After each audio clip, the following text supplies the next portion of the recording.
It's April, which means swimsuit season is just around the corner. Charles D'Angelo is here to help motivate us to lose those extra pounds.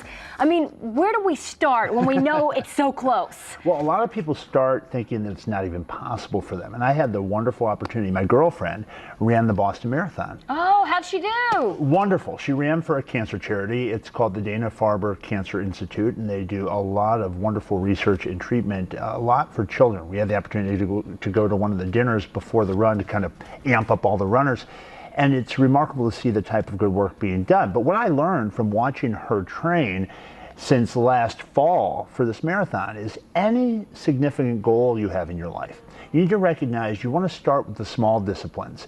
A runner, and I'm not a runner, I lift weights and I like to do cardio on a stair mill or on a treadmill, but when you run such a long distance, and a lot of the people that I help have to lose 200, 300 pounds. So metaphorically, a marathon is a good way at looking at what you have to do when you're looking to really overcome something you've lived with for a long time. They start small. So she doesn't start with running 10 miles every week, maybe 1 or 2 miles, and they do that for a number of weeks, and then gradually they build up. And over time, what they come to recognize is their body adapts to that demand. So when you set a goal, first off, recognize it's possible. If you're not working out or doing anything right now and you're saying, I have to lose 100, 200 pounds, if Crystal, my girlfriend, said to herself, having not trained, tomorrow I have to run 26.2 miles, will she feel overwhelmed? Right. Rather than that, she broke it down. She said, well, this month, this is my training schedule. And she had to endure a lot of storms. That's another wonderful metaphor for weight loss. In your experience, you're going to go through different seasons.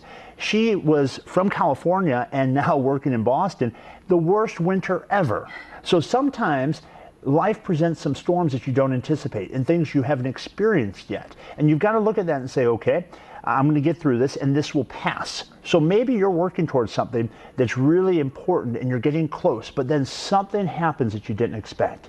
And you feel like it's the biggest setback that you could ever dream of and it's going to overtake you. It's not true.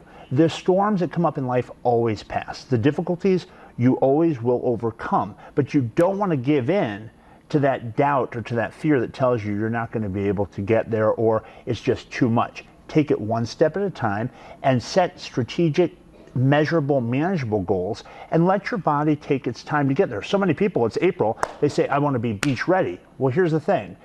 Getting beach ready, you should have started back in December. Now, if you didn't, that's okay, but start now. The cool thing about humans is you can start today. If you make a change in your mindset today, your future can be entirely different. I love it. That's really, really exciting. Well, Charles right here can help you weather all those storms. If you would like to sit down with Charles and get his advice, just go to charlesdangelo.com or call 314-495-3228.